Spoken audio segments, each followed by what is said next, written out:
les ennemis du parti au pouvoir et par ricochet des tracteurs de Augustin Kabouya, tous les moyens sont bons pour nuire à la réputation de celui qui gère aujourd'hui avec loyauté le parti au pouvoir, sans scrupule, toute honte but et par manque d'arguments.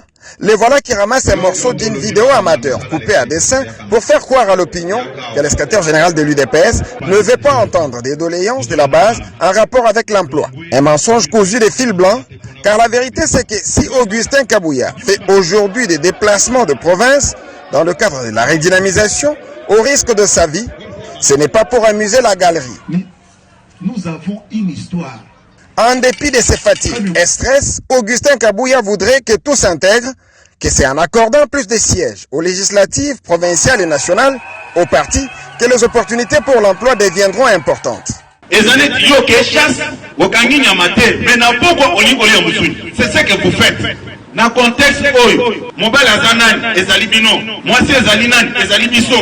Bino tango bolinga ko pesa biso makoki ya kolobana lolendo. Mopesa biso ya moté. C'est-à-dire quoi?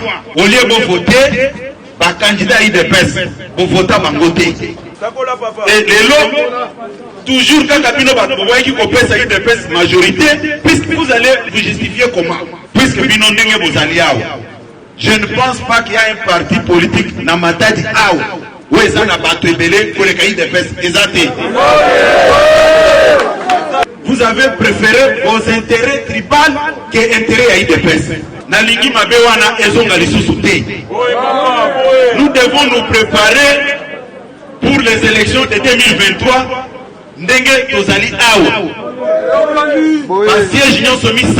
Il faut revenir dans Pino IDPS.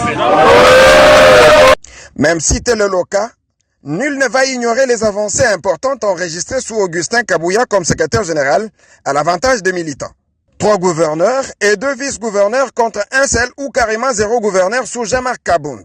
Ceci a ouvert la brèche, notamment à certains qui sont devenus ministres provinciaux et autres cadres au sein des entreprises